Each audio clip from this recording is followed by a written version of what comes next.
Why does the world just hate me? Why does PlayStation hate me? It feels like I just keep doing things and I have continuous audio problems. This is the third time I've done this video, guys. This is the third time now. The last time, at the beginning of the second video, I was like, sorry guys, this is the second time I'm doing this video, because the first time that I did this video, and I'm doing this all in SharePlay right now, the first time I did this video, my microphone was on mute, so I was talking the whole time, and it recorded absolutely nothing but video. Then the second time, at the very end, it ran out of space, apparently, and I'm like, what are you talking about? There's plenty of space right now. So, bleh! Hey guys, it's Neo, and we're here to talk about inFAMOUS, a possible remaster being ported over the PS4, not even just really a port, but, you know, being brought to the PS4. A listing was found on Amazon recently. I kind of actually found it by being on Twitter, and Broken Games HD had retweeted somebody else, and they were like, here's that picture.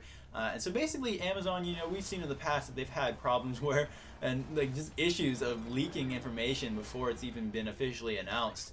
And you know, that's probably on somebody that just wants to get it up there, and then, you know, you can never take it back because the internet is fast, and they will, just like everybody else was stealing codes from me for the Mirror's Edge Catalyst on Twitter, they will screenshot that and just take it and run with it. So that's what happened. A screenshot was actually taken of an Amazon listing for an inFAMOUS Lightning Edition. Also on the box, the possibility of a Spider-Man Homecoming demo being available with the box, or with the game itself. Now the game is listed for August 10th at full retail price of $59.99, and the Spider-Man demo, I'm just going to go and talk about that for a second. That kind of feels like it's a little bit weird that they would give us a demo if the game is actually coming out on August 10th, if inFAMOUS is coming out on August 10th, that they would give us a demo so far out from the movie release, which is on July 7th of 2017, I believe. It's like, why would you do that? This isn't Final Fantasy 15 where they like bundled the demo with what was it, Type 0 HD, and then we got the demo, and then later on they did another demo. Like, even Final Fantasy 15 is still kind of a ways off, but for them to go a whole year, this demo could be like, you know, a basic alpha demo that we're getting. And so it could be very early on in the stages, and many things could be, you know, have changed by the time that Sucker Punch is ready to release this game, which is another thing. It's presumed that Sucker Punch is going to be the one to develop this Spider-Man game if it's on the box of inFAMOUS. You know, there was rumors already speculating around YouTube, like I was hearing, that there possibly was going to be an exclusive PS4 Spider-Man game, you know, or a Spider-Man game exclusively on PS4. There was a rumor about that, and I've been hearing about it from, you know, different people, including like 7 Webheads and everything like that. So with that being said, you know, we could only assume that Sucker Punch, being that, you know, they've had the most experience with kind of these open world games and open world superhero games with the inFAMOUS franchise, that they would be the one to tackle this. I just wasn't really expecting it to be a Spider-Man game based off the movie, especially, like I said, with it being so many ways out, and the fact that, you know, Sucker Punch could make such a better game if they were just allowed to kind of do what they wanted to do with the story. In terms of the story, this is actually one of the things that I brought up with a girl that I know who worked at Radical Entertainment, who worked on Prototype, and then she actually moved down from Vancouver to Seattle, or Bellevue, to work on you know, inFAMOUS Second Son with Sucker Punch.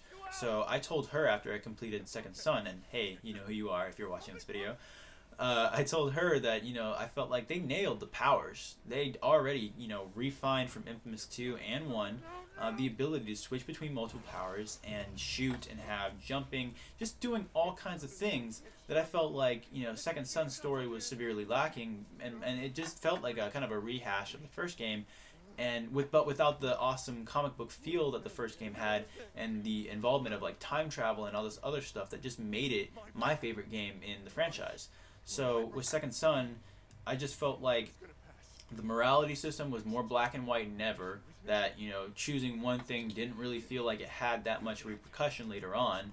The story, like I said, basically it was the same thing of, you know, in inFAMOUS 1, Cole would go underground into the sewers and find these, like, I forgot what they were called in that game, but basically he got juiced up just like Delson goes and finds the kind of, like, power box things that have, like, when he blasts them open, they have the blast shards, and he drains those to get stronger new powers and upgrade the skill tree. And so, you know, with Infamous Second Son, I told her, like I said again, I just wanted them to focus on story because I felt like Second Son was lacking in comparison to the first and even the second game. The second game took, you know, the cinematics to another level in terms of just the presentation looking awesome, which is what I really hope we can see for the next Spider-Man game, because Beanox, their engine was not very good. I mean, a lot of people were complaining about the announcement trailer for Spider-Man, or Amazing Spider-Man 2, and just saying it looked like a PS2 game. I felt like in that trailer, yes, it kind of did, but then later on, people were continuing with that joke, and I was like, this joke is stupid because, no, it doesn't look like a PS2 game. It doesn't look fantastic, but, you know, it doesn't look that bad. But, you know, we've seen, like, Amber Alert, I'm sorry, I cannot help with that. We've seen, you know, the improvement over the Arkham series and how, you know, killer, like, in the visuals department, it's become, like, with Arkham Knight, especially, just looking phenomenal. So, with this game, the Spider-Man game, I just want them to kind of focus on, you know, nailing, for one, the web swinging. That's a huge thing. And just going back to kind of having real physics and real gravity impacting Spider-Man and his swinging ability, and obviously trying to attach the webs to the sides of buildings instead of shooting straight up in the sky. When I played Amazing Spider-Man 1, I didn't really care about the fact that it shot up in the sky. I was just kind of having fun. But then later on, I felt like it kind of mattered, and it was just kind of ridiculous looking after a while.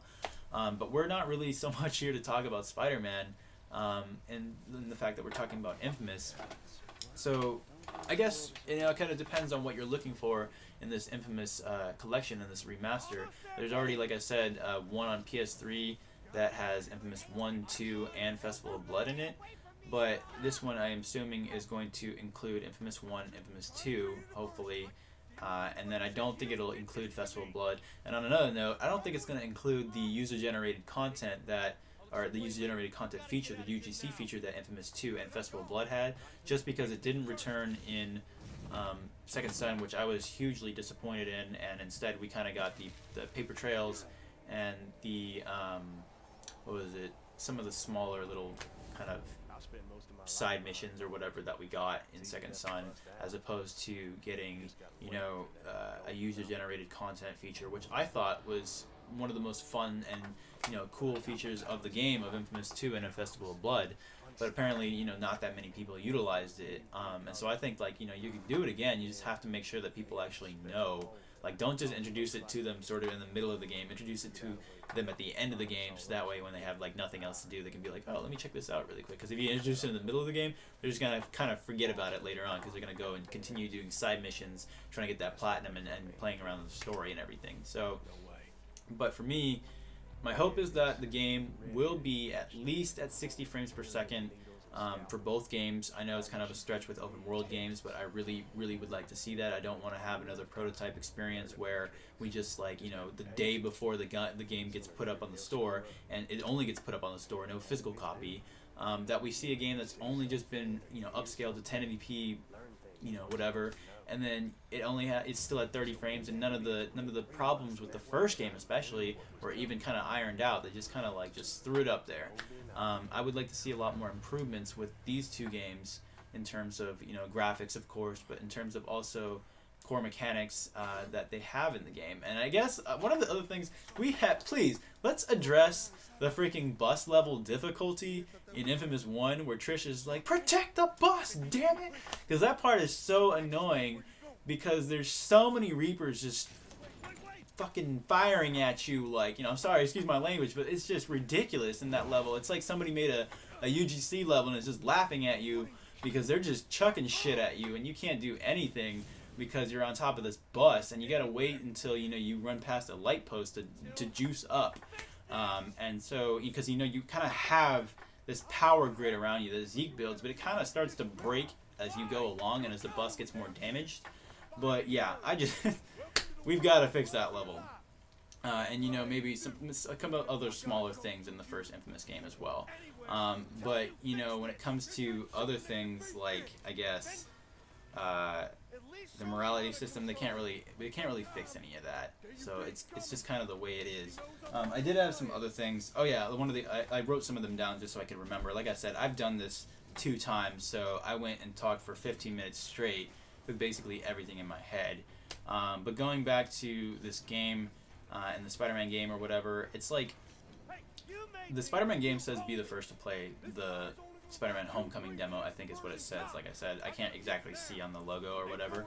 But the other thing that has me interested is the bottom right corner has the Sucker Punch logo, and then it has this kind of like non-legible blue logo, which to me, in my opinion, sort of looks like a Sanzaru Games logo, which I think there's another Sanzaru Games that, you know, has a blue logo, whether it be like, I don't know if it's a different country or a smaller version of Sanzaru Games, because I know companies do that. I thought maybe it could be Blue Point, but their logo doesn't look like that.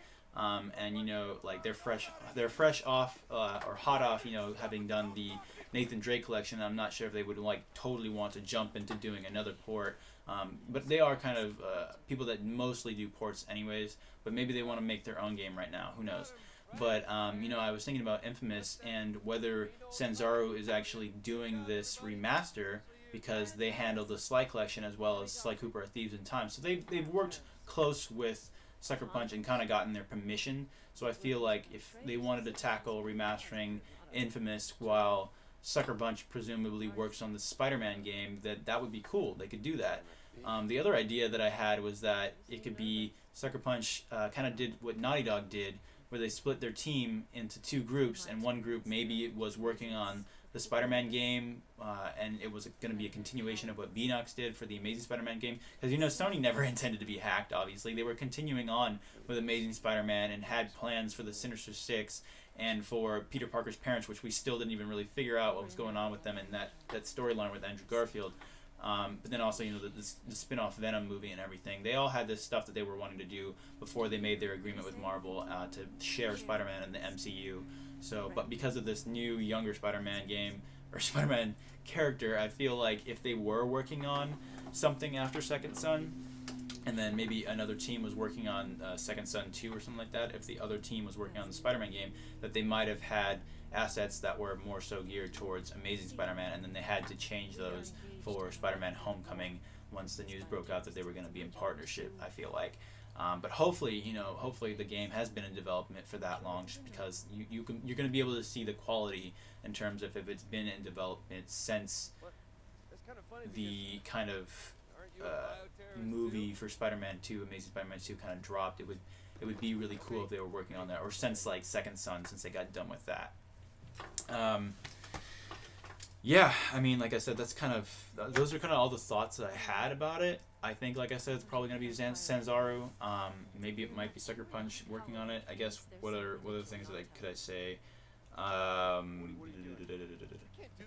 was also talking about, I was also talking about the possibility of, like, if Insomniac could have made a Spider-Man game, because I've been playing a lot of Sunset Overdrive on my Xbox One, and the free running the parkour is so well done, where everything just connects really well. Like, you know, Spider-Man has never really, I think maybe once, maybe Spider-Man 2, I can't really remember. I think he had the ability to swing, or was it Spider-Man Web of Shadows? One of the three, like Ultimate Spider-Man, Spider-Man 2, or Web of Shadows, had the ability for him to, like, kind of swing on light post, I think, and throw himself forward, and not like in the Beanox Web Rush sense, but like actually just using physics and gravity, which is I'm gonna bring that up. I really hope that if Sucker Punch is working on the Spider-Man game, please use real physics and, you know, just let Spider-Man swing of his own free will, because he's gonna go a lot faster. The animation's gonna look a lot smoother with him doing that. You know, you notice, like,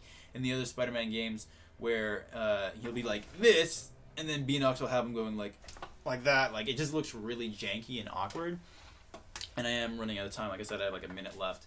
But I think that it just needs to kind of go that route if they're going to do the Spider-Man game, and they're going to do it right. But we're going to see a lot of improvements, like I said, to the graphics and everything, because Sucker Punch has these crazy, you know, high standards and everything for them. And then, I guess, on the other topic, what was I saying? What's about Sunset Overdrive? Yeah, just the parkour, the free running, the wall running. It all goes really, really smooth, and I think that we could see a very awesome Spider-Man game if Sucker Punch kind of took a little bit of those ideas and applied them to this. Sorry for the weird jump in the video, guys. I actually was reaching down to pick up my PS4 controller and turn it on, because in the other videos it had turned off, but that wasn't the case this time. So, but anyways, thanks you guys so much for watching, and I'll catch you guys later. Peace out.